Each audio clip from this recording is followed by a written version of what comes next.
ጁማ ውሎ የመጣው አባት ሚስቱን እስቲ ዳስጣል የሚል ዘፈን አለ እንዴ?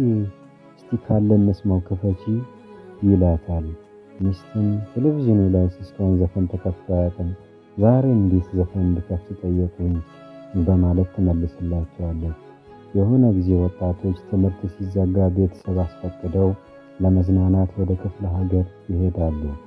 እዛም ሲሄዱ ስለ ሀገሩ ምንም የሚያውቁት መረጃ አልነበራቸውምና ያን እየተወያዩ ሳለ ሸይጣን በጆሮአቸው ይመጣና ለምን ማንም የለም አሁን የሚቆጣጠረን ለምን መጠጥ አንጠጣም ይላሉ።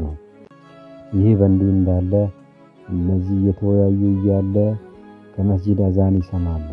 ከመስጂድ አዛን በሚሰሙበት ወቅት ወደ መስጂድ ሲሄዱ ኢማሙ በንዴት መስጂዱ ባዶ በመሆኑ በምሬት ሰው ሁሉ እገሌ ጫት ቤት፣ እገሌ መጠጥ ቤት፣ እገሌ ሺሻ ቤት በመሆኑ መስጂድ እንዲህ ባዶ ሆነ በማለት ይናገራሉ። ወጣቶቹም ለማንኛውም ብለው የመጠጥ ቤቶቹን ስም ይይዛሉ። ከዛም ወጥቶ እንትና መጠጥ ቤት የቱ ጋ ነው፣ እገሌ መጠጥ ቤት የቱ ጋ ነው በማለት ከመስጂድ ባገኙት መረጃ ሄደው መጠጣቸውን ጠጡ።